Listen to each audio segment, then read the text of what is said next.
Good day, everyone. This is Sir Don, and welcome to another learning session for English 188 or Philippine pop culture. Today, we're going to have lesson number 13, which will equip you on writing an argumentative essay. Let me read to you the learning objectives of today. There is just one, to develop an argumentative essay about a controversial issue in the country.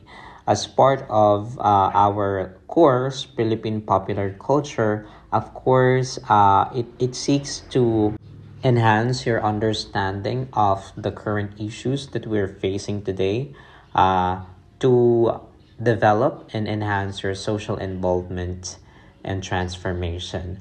So today, you're going to develop an argumentative essay about a controversial issue in the country. This is something that is not new to you. Hindi na ito bago since noong kayo ay first year na pag-aralan natin ang different kinds of essay. At kasama doon ang argumentative essay. Of course, an argumentative essay is a type of academic writing where the writer takes a clear position on an issue and defends it using evidence, logic, and reasoning, while also addressing opposing viewpoints. In short, you argue, not just explain. Ito ay isang uri ng sanaysay kung saan ang manunulat ay may malinaw na paninindigan o argumento tungkol sa isang issue at ipinagtatanggol ito gamit ang logic, evidence at mga mapagkakatiwalaang sanggunian habang kinikilala at sinasagot ang mga kabaligtarang pananaw. Hindi lang ito nagpapaliwanag kundi nakikipag-argumento ito sa pamamaraang akademiko. Okay?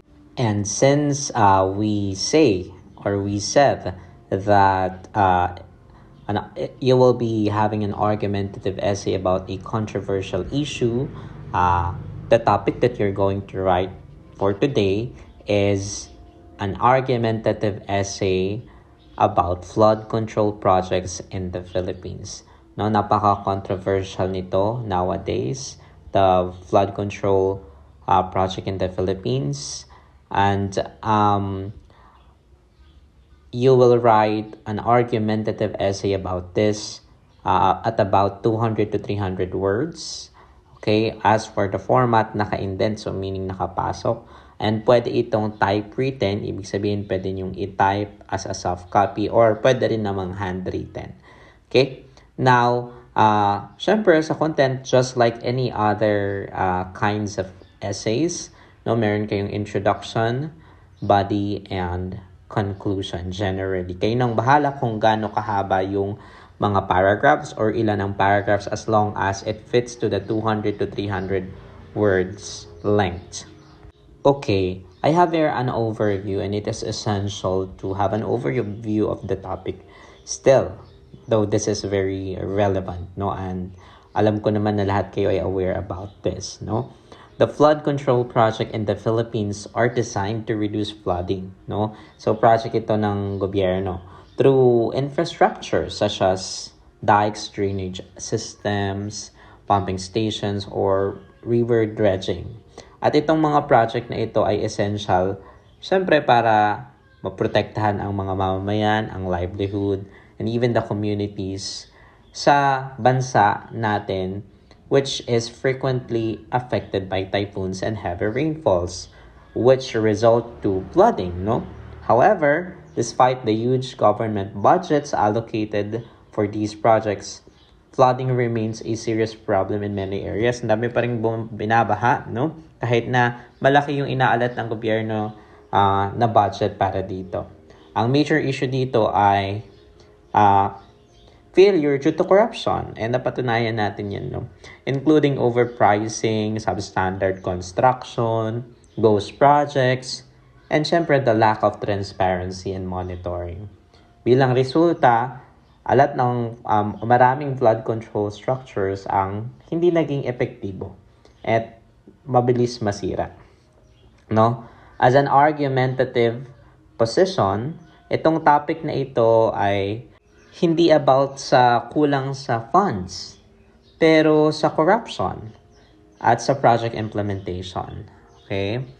And I want you to create an argumentative essay to express your argument about these, not just your opinion, but supplemented with facts. Okay, now I have here key facts and data. Okay, but you are not delimited dito. Kasi para mas strengthen yung argument natin, pwede tayong mag-research, gumamit ng logic. And nag-prepare ako ng ilan ditong facts and data, but again, you may add more. So you may pause this video para i-screenshot ito. Ito ang mga references ng facts natin na present. Now, I'm going to give some tips when you write a persuasive essay. Number one, of course, you have to state your position. You have to start where you stand and what you intend to argue. So, dapat pag pinasa pa lang yung unang paragraph, alam na kung pro or against ka. So, hindi malilito yung mga babasa, hindi nila i-guess yung position mo because it is clear whether you are pro or against. You have to state your position clearly from the start and restate it as you go along. Number two, okay, kapag may stand ka na, you need to get organized. You need to persuade your audience with your argument. No, kailangan makumbinsin mo sila na tama yung iyong argument and sound yung argument mo. No? And they need to be able to follow it. No? Organization starts with a clear argumentative thesis statement or claim. Katulad ng sinabi natin kanina. No? This should be your reference point for the whole paper.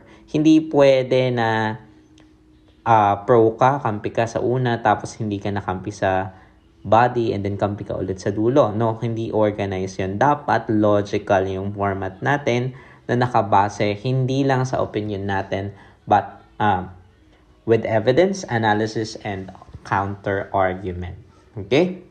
So, counter-argument would mean kung against ka, okay, ipaliwanag mo bakit ka against and bakit hindi tama na mag-agree. Okay? And vice versa, kung ikaw naman ay agree. Now, since you have to influence, you have to persuade, okay? You persuade with passion. You tend to do your best work in the areas where you have the greatest interest. Tandaan natin, hindi lang sa pagsusulat, pero sa mga bagay-bagay, mas nakakapaggawa tayo kapag gusto natin yung sinusulat natin. So as much as possible, or gusto natin yung ginagawa natin, no? Since this is a flood control project, no, you may find a way to connect it with your passion, with your experiences, and develop a real sense of ownership in the argument. Okay? Kasi iba-iba naman tayo ng style sa pagsulat. Next, of course, kailangan alam natin hindi lang yung stand, but pati yung audience natin. It is necessary to consider your audience. Your audience will be me and your peers. So you have to think about who the writing is actually for. Para kanino nyo ba ito isinusulat? And more specifically, no, tandaan natin, who are we trying to persuade? Tandaan natin na every audience has its own unique needs and wants. Next, you have to do your research. At the core of any strong argument is solid evidence. Bakit hindi ka nag-agree? Bakit nag-agree ka? Okay, hindi lang tayo nag-stop sa opinion natin, but we supplement it with evidence. No? If you want to write a successful persuasive argument, of course, you need to do your research. You need to understand the topic in multiple angles. So, you may include reputable sources, academic studies, journals, news, media, historical examples, and expert opinions, as long as they are credible. Okay, number 6, you have to support your arguments, no? Sabi ko nga sa inyo kanina, so opinions are not arguments kasi ang argument dapat supplemented with facts, well-reasoned. That is why we construct arguments in the first place because we have opinions, no? Though ang argument ay nagmula sa opinion. Pero hindi porke may opinion ka, argument na yon. Okay? The key is that you must support your argument with the aforementioned research, logic, and organization. No, yan yung sinasabi natin kanina. That you have to present your argument, support it with strong evidence, analyze the evidence, and continually develop a sense of why and what, no? And how. No, uh, hindi lang sa statement ng information, but you also have to think deeper and dive deeper. Why, what, and how, no? Paano ito nangyari? Bakit ito nangyayari? Ano ba ang nangyari? Okay? Write with integrity. Essential rhetorical components like logos, which about logical reasoning, pathos, which is passionate reasoning, and ethos or ethos, ethical reasoning. So, of course, meron tayong ethical obligation na huwag nating i-mislead ang tao. Huwag tayong gumawa ng kung ano-anong kwento or information because this is an argumentative essay and not a narrative or a creative type or a storytelling, no?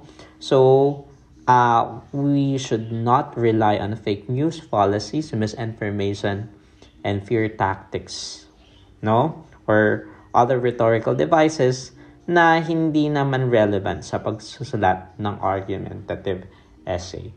Kailangan nating mag-establish ng trust sa ating audience. In short, dapat credible. So, nabanggit natin yung mga persuasive devices na naaral na rin natin noon. So, pasadahan lang natin, no? Tandaan na ang pathos ay pag-apela sa damdamin. So, it's emotional language. Layunin nito na paantikin ang damdamin ng audience, no? So, it's more of emotions. Maawa, matuwa, matakot, magalit, o ma-inspire. Okay, these are the statements that appeals with the emotion. Pag ethos naman or ethos, credibility ng nagsasalita or nagsusulat. So, pagkakatiwalaan ba ang nagsasalita or nagsusulat? So, this focus on character, credibility, and authority of the speaker. Okay? Next, when you say logos, okay, it appeals with the logic and reason. So, dito papasok yung facts, data, and reason. Mga evidence, mga statistics, and logical reasonings para mag-influence or mag-persuade or manghikayat. Kairos, no? Tamang panahon at sitwasyon. So, sense of urgency or time. Timing, okay? Tumutuon ito sa pagiging angkop ng mensahe sa kasalukuyang panahon o sitwasyon. Kaya nga, ang binigay nating topic sa inyo ay flood control projects because there is kairos, no? Merong tamang panahon at sitwasyon kasi ito ay naaangkop sa nangyayari ngayon sa ating bansa o sa ating lipunan. Okay? So, ang pathos, damdamin, ang ethos, credibilidad, ang logos ay lohika, at ang kairos ay tamang oras or timeliness in English. Okay? So, you have to write your argumentative essay. I have here the rubric. So, please read the rubric and use it as a guide as you write your argumentative essays. Okay? If you have any questions, feel free to ask me. I'll be very happy to assist you in this activity and lesson. Thank you so much. This has been Sir Don. And today, we have discussed lesson number 13 for English 188, Philippine Popular Culture, Argumentative Essay Writing. Thank you.